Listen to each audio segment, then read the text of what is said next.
একটা ফরজ দায়িত্বের ব্যাপারে আমি সবাইকে সচেতন করছি।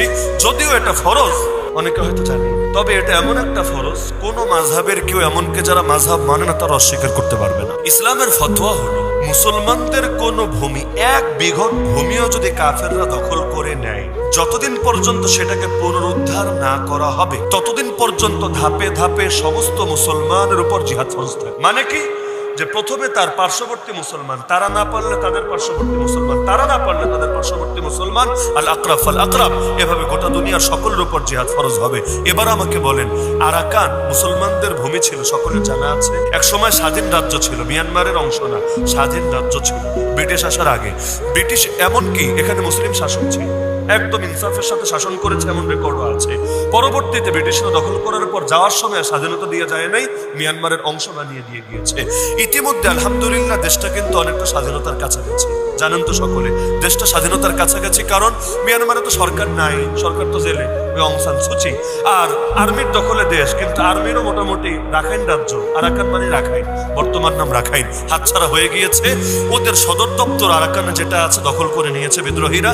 2-1টা ছোটখাটো ক্যাম্প বাকি আছে, এগুলো ইনশাআল্লাহ খুব দ্রুতই দখল হবে। তবে কারা দখল করছে? দখল করছে মানে আরাকান আর্মি। আরাকান আর্মি হলো বৌদ্ধদের উগ্রবাদী একটা সংগঠন। আরে মিয়ানমারের সামরিক বাহিনী আর কয়জন মুসলমানকে মেরেছে? এর চাইতে বেশি মুসলমানের রক্ত ঝরিয়েছে, রক্ত খেয়েছে এই উগ্রবাদীরা। ইতিমধ্যে তাদের হাতে পুরো আরাকানের নিয়ন্ত্রণ চলে গিয়েছে। এমনকি বাংলাদেশের সাথে মিয়ানমারের 270 কিলো বর্ডার আছে, 1-2 কিলো না, 270 কিলো বর্ডার। ওই পুরো বর্ডার এখন আরাকান আর্মির অধীনে চলে গিয়েছে।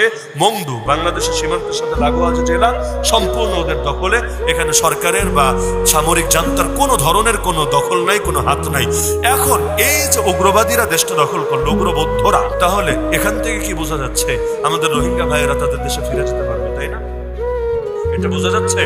এমনকি কার কাছে বলবেন কথাটা, কার সাথে বলবেন?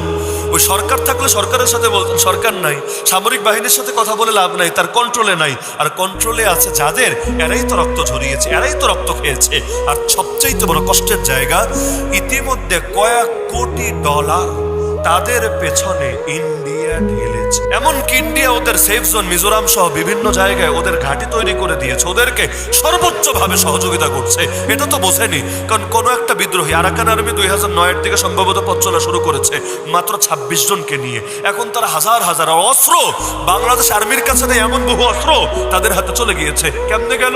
জিবরিল আমিন দিয়ে গেছে, নাকি মঙ্গল গ্রহ থেকে এলিয়েনরা দিয়ে গেছে? কিচ্ছু না। এই সবগুলোই তো বড় বড় দেশগুলো, বড় বড় সুপার পাওয়ার গুলো নিজেদের স্বার্থে দিয়েছে। এটা বুঝতে পিএইচডি করা লাগে না। ইন্ডিয়ার সবচাইতে বড় স্বার্থ কি?